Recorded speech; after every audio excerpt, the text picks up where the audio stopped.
excuse me, this part of postmodernism is very important in that it can that kind of ties along with um, the figurative language aspect of it, because they both coexist in the psychology of a song. Songs are an expression of somebody's emotions, at least in the case of these two artists, and that's kind of what the psychology is put out on the page, and the figurative language is just incorporated into that. The American dream of postmodernism, in the case of these two songs, it is the idea of happiness and just going out, having a good time, which Mac Miller said near perfectly. He says, even just the first few lines of his song, I got my cup filled up, we came to have a good time, so turn my music high, we gonna tear this place up, when the neighbors it's a party, so go tell everybody, we party all around the world. What he's saying, he doesn't have that really caring attitude. He just wants to go out and have fun. He wants to be happy and live every day like it's his last, and he wants to enjoy it as much as he can. Which that's what the happiness aspect is all about. If most people in the world were able to do that, they'd go out and, yeah, I'm gonna party, have a good time, whatever. They'd have a good time. They'd be happy like my little friend here. See, he's happy. Anyways, that's just an eraser I found. He's pretty happy. But that idea that Mac Miller has of going out, having a good time, being happy, that's the big aspect that I'm talking about today. Is that aspect of happiness, freedom, carefree attitude, huge part of postmodernism. That's why everybody is individual and just goes out and does what they want. Okay. Characteristics of postmodernist hero. These two don't really have that postmodernistic hero in them, these two songs. But a postmodernistic hero, I would say, just in the case of the happiness idea, would be someone who just goes out, has a good time, lives life. I'm going to bring up that saying again that, not saying, that quote from Abby Warlock. She says, no general agreed on definitions exist for postmodernism. And that's why it's kind of hard to say what a hero would have, because in order to have a hero, you'd have to define what a hero would, like, all the characteristics of it, and since there aren't any definitions for it, you can't say that anything really about the heroes of the story. But the hero would just kind of be a typical hero of a story. The good guy follows the rule, well, not necessarily rules in this case, because there aren't really rules in the postmodernistic period, but just kind of that guy that goes out and does what he thinks is right, and that's what the idea of happiness is all about. You want to be happy, do what you think is right. That's how happiness works. Common theme between these two, this is really easy because they're both about going out and partying. Well, more so in Mac Miller's than in Cuddy's. Max says, we party all around the world probably 25 times in this song. So he goes out, he parties all around the world. Around the world. World's a big place. Anyways, Cuddy kind of does the same thing. But Cuddy's saying, he's in the pursuit of happiness. He's looking for it. He's there a little bit. He has that happiness. But he's not quite all the way happy as he could be. And he's still in pursuit, which means he's, looking for it still. Where'd it go? Anyways, he's looking for it. And that's the theme that they have in common. They want to look for that happiness. They want to be pleased all the time. And that's what this part of postmodernism is talking about. Or, not postmodernism, well, yeah, postmodernism. But these two stories coexist, or go together in that they both want that common theme of happiness and to go out and have a good time. Next question that arises is, how does literature change through time?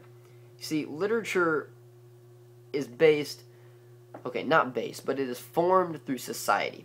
Society tells nearly all of what literature is at any given time.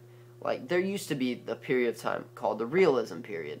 The realism period kind of had, it had everything. It was like that solid shape I was talking about earlier, or the solid state. Everything was set in order, and it was all about what is rather than what could be or what somebody imagined it to be. Everything was set in stone, and it was, this is the way it is, this is what we're going to talk about. It wasn't any imagination really to it at all. It was all just based on fact. Then we got to the modernist period. Modernist period had a little bit more, Abby Warlock also spoke about postmodernist period, and that it didn't, or not postmodernist, about that period of realism where everything was set in stone and it had to be this way and it was all facts. Abby Warlock also said the modernist period had a little bit more freedom, so it wasn't quite as solid of a foundation where people could be speaking a little bit of their own minds, but most of the stuff had guidelines. Like, I mean, you could pick out a few things that you needed to do or that you wanted to do. Like, you could form your own opinions, and like imaginations kind of came into being then in the literary period. But most of it, everything had to conform with society, which was saying, okay, you have to have this guideline and this guideline and this guideline and do this and that and yada yada yada.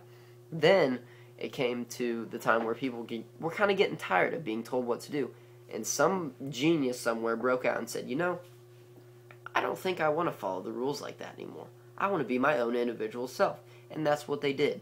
They went out, they changed the world, actually, especially American literature, because not everybody wanted to be the same. So everybody specialized in something, such as Joe over here wants to be a blacksmith, and Ronnie over there wants to be a surfer, and Fred Benson over there wants to be an engineer.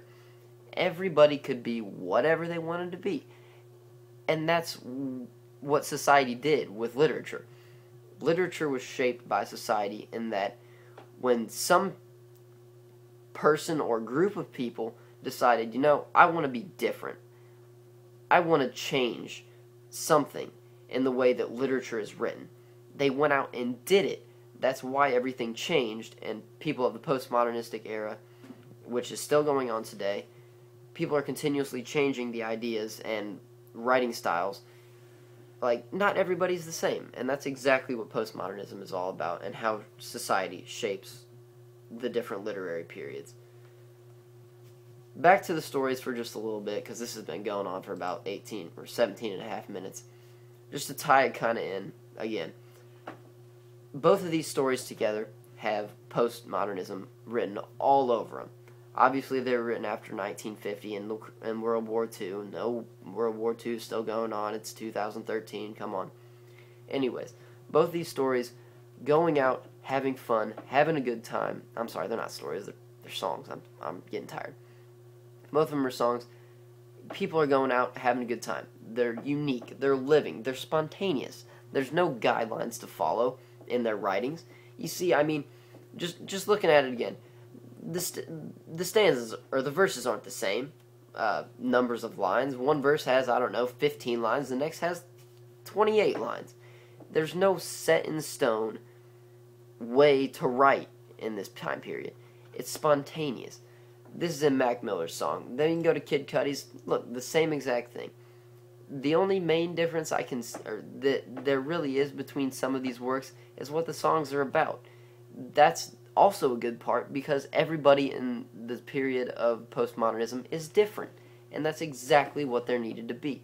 Every song's different, everybody's different. It's not all little boxes made out of the same stuff, like every house is the same in a neighborhood, or everybody combs their hair the same way, or gets the same haircut, or wears the same clothes. Postmodernism is all about being different and being unique, and going out, having fun, and enjoying life. Hope you learned a lot. Stay classy. Good night.